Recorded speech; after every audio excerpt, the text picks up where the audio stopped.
अब आपको दिखाते हैं श्री शिव पुराण के अंदर जो कि ये दुर्गा इन तीनों की माँ है, ब्रह्मा विष्णु महेश की, और ये सदा शिव रूपी काल जो है, काल रूपी ब्रह्म, ये इनका पिता है। देखिए शिव पुराण गीता प्रेस गोरखपुर से प्रकाशित, केवल हिंदी वाली में। ये इसके हम आपको, ये गीता प्रेस गोरखपुर से प्रकाशित है। इसमें ब्रह्मा जी बता रहे हैं अपने पुत्र नारद को, ये संस्कृत शिव पुराण पृष्ठ 98 पे है। नीचे से अपने पुत्र नारद की यह बात सुनकर लोक पितामह ब्रह्मा वहां इस प्रकार बोले, ये 99 पृष्ठ पर है और ये रुद्र संहिता का 6वां अध्याय है। ब्रह्मा जी ने कहा, ब्रह्मन देव शिरोमणे, तुम सदा समस्त जगत के उपकार में लगे रहते हो, तुमने लोगों के हित की कामना से बहुत उत्तम बात पूछी। ये सब बताते हुए कि सृष्टि की रचना किसने की, यहाँ आ जाते हैं। जिस परब्रह्म के विषय में ज्ञान और अज्ञान से पूर्ण उक्तियों द्वारा इस प्रकार विकल्प किए जाते हैं, उसने कुछ काल के बाद, कुछ समय के बाद द्वितीय की इच्छा प्रकट की। उसके भीतर एक से अनेक होने के संकल्प उदित हुए। तब उस निराकार परमात्मा ने अपनी लीला शक्ति से अपने लिए एक मूर्ति की कल्पना की, और जो मूर्ति रहित परम ब्रह्म है उसकी मूर्ति कौन है? ये 100 पृष्ठ पर पढ़ रहे हैं हम, 100 पृष्ठ पे भगवान सदाशिव हैं। ये काल है सदाशिव। अर्वाचीन और प्राचीन विद्वान उन्हीं को ईश्वर कहते हैं। उस समय एकाकी रहकर स्वेच्छा अनुसार विहार करने वाले उन सदाशिव ने अपने विग्रह से, अपने शरीर से स्वयं ही एक स्वरूप भूता शक्ति की सृष्टि की, जो उनके अपने श्रीअंग से कभी अलग होने वाली नहीं थी। उस पराशक्ति को प्रधान प्रकृति भी कहते हैं। उस दुर्गा को गुणवती माया बुद्धि तत्व की जननी और विकार रहित बताया गया है। वह शक्ति अंबिका कही गई है, उसी को प्रकृति दोबारा फिर कहा है। प्रकृति सर्वेश्वरी और त्रिदेव जननी नित्या और मूल कारण भी कहते हैं। सदाशिव द्वारा प्रकट की गई उस प्रकृति के 8 भुजाएं, ये प्रकृति दुर्गा को कहते हैं। कति स्पष्ट हो गया। वे जो सदाशिव हैं उन्हें परम पुरुष शिव, शंभु और महेश्वर कहते हैं। 101 पृष्ठ पर हम चल रहे हैं, रुद्र संहिता, गीता प्रेस गोरखपुर से प्रकाशित। वे अपने सारे अंगों पर भस्म रमाए रहते हैं। उन काल रूपी ब्रह्म ने एक ही समय, ये काल रूपी ब्रह्म है, ये काल रूपी ब्रह्म, ये काल है, काल रूपी ब्रह्म ने एक ही समय शक्ति के साथ शिवलोक नामक क्षेत्र का निर्माण किया। अब मैं क्या बताना चाहता हूँ आपको, वे प्रिय और प्रियतम रूप शक्ति और शिवा, ये पति पत्नी रूप में उस काशी में रहते हैं। देवर से एक समय उस आनंद वन में रमण करते हुए शिवा और शिव के मन में यह इच्छा हुई कि किसी दूसरे की पुरुष की भी सृष्टि करनी चाहिए, जिस पर यह सृष्टि संचालन का महान भार रखकर हम दोनों केवल काशी में रहकर स्वेच्छा अनुसार विचरें और निर्वाण धारण करें। ऐसा विचार करके, निश्चय करके, शक्ति सहित सर्वव्यापी परमेश्वर शिव ने अपने वाम भाग से 10वें अंग पर अमृत मल दिया, यानी दुर्गा के साथ पति पत्नी व्यवहार किया, जिससे वहां एक पुत्र की उत्पन्न हुई, एक पुरुष प्रकट हुआ, उसका नाम के रखा। ये 102 पृष्ठ पर, ये रुद्र संहिता। शिव बोले, वत्स, व्यापक होने से तुम्हारा विष्णु नाम विख्यात हुआ, यानी विष्णु और ब्रह्मा और शिव का पुत्र है ये काल रूपी ब्रह्म। दुर्गा इसकी पत्नी है।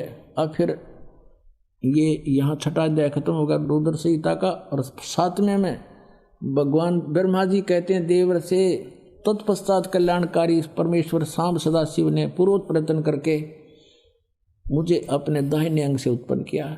जिस प्रकार विष्णु किया वैसे मैं किया, मेरा बेहोश कर दिया। पुण्यात्माओं, ये स्पष्ट हो गया कि दुर्गा को प्रकृति कहते हैं। एक भक्त आता ग्वालियर से और बड़ा वैद्य है, वो वैद्य का भी कार्य करता है, और अच्छा एज्ड आदमी, समझदार बुद्धिमान दिखा था, 3 साल से नाम ले रखा, और इतना कुछ प्रमाण दास देता है। लेकिन कई बार ऐसा होता है कि अनुपस्थिति भी इसका कारण बन जाती है कि हम पूरे ज्ञान को ग्रहण नहीं करते। तो उसने कहा एक दिन 2 वर्ष नाम ले रखा था, उसके बाद कहता है कि आप गलत कहते हो। एक पत्र लिख कर दिया कि आप गलत कहते हो, दुर्गा को प्रकृति नहीं कहते, मैं नहीं मानता। मैं बोला वह नहीं मानता तो यहाँ मत आकर, जब तुम मेरे पे विश्वास नहीं इस दास पे, फिर तिराने का यहाँ पर फायदा क्या। उसको हमने यहाँ से मना कर दिया आने को। अब फिर उसने दोबारा पढ़ा अच्छी तरह, किसी ने बताया कि आप गलत कह रहे हो, इसको पढ़ो, सारे प्रमाण दे रखे हैं, लिखा हुआ है। उसने फिर पढ़ा दोबारा, फिर वापस आया, अपनी भूल को स्वीकार किया और कहा मेरी गलती बन गई थी मुझसे, और मैंने ध्यान से सुना नहीं, पढ़ा नहीं था, हमारा तो पुराना रंग चढ़ा हुआ था और वही आगे आड़े अड़ा रहा। पुण्यात्मा इतना प्रमाण देता है दास और फिर अज्ञान नहीं हटता, हद की बात है। कितना ठोक ठोक कर भरा क्या हमारे अंदर, यह ज्ञान ठोक रखा है, हजारों वर्षों से ठोक रखा है। अब हम पढ़ते हैं इस गीता जी को, प्रकृति दुर्गा को कहते हैं, और 14वें अध्याय के गीता जी के 3, 4, 5 श्लोक में ये स्पष्ट कहता गीता ज्ञान दाता कि ये प्रकृति यानी दुर्गा तो मेरी पत्नी है, सब जीवों की माता है और मैं सबका पिता हूँ। इसके पेट में मैं बीज स्थापित करता हूँ गर्भ में, तब सब जीवों की उत्पत्ति होती है। और इसी प्रकृति से उत्पन्न तीनों गुण, रजगुण ब्रह्मा, सतगुण विष्णु, तमगुण शिव जी, ये सभी जीवों को कर्माधार से यहाँ बंधन में बांधे रहते हैं। और परमात्मा कहते हैं ये झूठ बोल रहा है, ये केवल ब्रह्मा विष्णु महेश को दोषी बता रहा है। नहीं, क्या बताते हैं, ब्रह्मा विष्णु कहते हैं, ब्रह्मा विष्णु महेश्वर माया और धर्मराया कहिए, इन पांचों में परम पंच बनाया, वाणी हमरी लहिए।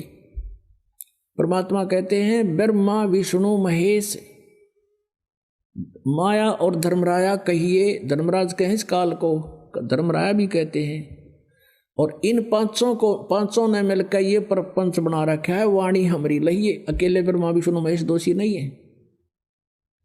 अब हम आते अपने उसी कंसेप्ट के उसी पॉइंट पर कि ये क्या कह रहा है कि अब ऐसा ज्ञान सुना दूंगा अर्जुन, इसको सुनने के बाद फिर कुछ भी जानना शेष नहीं रहेगा। और ये भगत मेरी भक्ति अवश्य करते हैं, हजारों में से कोई मेरी भक्ति करता है, लेकिन उनमें से कोई एक ही मुझे पहचान पा रहा है। मैं कौन हूँ मुझे पहचान नहीं रही है। अब फिर देखिएगा श्रीमद् भगवत गीता, ये देखिएगा। अब इसके हम फिर आते हैं 7वें स्कंद में, और इसमें स्पष्ट लिखा है गीता जी अध्याय नंबर 7 के श्लोक नंबर 4, 5 में इकट्ठा किया है कि मेरी 2 प्रकार की प्रकृति है। एक तो जड़ प्रकृति, ये जड़ प्रकृति, और इससे दूसरी है वो जीव रूपा, यानी यह प्रकृति दुर्गा है मेरी।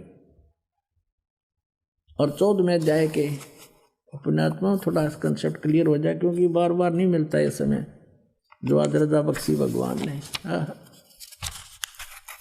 3, 4, 5 में ही देखिएगा अध्याय नंबर 14 श्रीमद् भगवत गीता, और यहाँ देखिएगा 3रा श्लोक।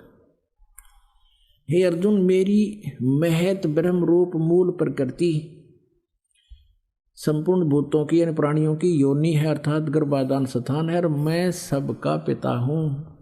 मैं उस योनि में गर्भ को स्थापन करता हूँ, गर्भम दधामी, उसके संयोग से इन्होंने कुछ अपना बना रखा है। सब भूतों की उत्पत्ति यानी प्राणियों की उत्पत्ति होती है। 4 में क्या कहा है, हे अर्जुन, नाना प्रकार की शरीरों में योनियों में जितने भी मूर्तियां अर्थात शरीरधारी प्राणी उत्पन्न होते हैं, प्रकृति तो उन सब की माता है, गर्भ धारण करने वाली माता, और मैं बीज स्थापन करने वाला पिता हूँ। 5वें में क्या कहा है, हे अर्जुन, सतगुण रजगुण और तमगुण ये प्रकृति से उत्पन्न, दुर्गा से उत्पन्न प्रकृति संभवा, रजगुण ब्रह्मा, सतगुण विष्णु, तमगुण शिव जी, दुर्गा से उत्पन्न तीनों गुण अविनाशी जीव आत्मा को शरीर में बांधते हैं। ये कहेगी तो ये रोक रहे हैं तीनों, ब्रह्मा विष्णु महेश कर्मानुसार, और परमात्मा कहते नहीं, ये पांचों मिलकर प्रपंच बना रखा है। हमारी बात को समझ लेना, इनकी बातों में मत आना। अब परमात्मा कहते हैं कि इन पांचों ने मिलकर ब्रह्मा विष्णु महेश माया दुर्गा और ये काल कहिए, इन पांचों ने मिलकर ये प्रपंच बना रखा है। वाणी हमारी लइए, हमारे ज्ञान को गहराई से समझना।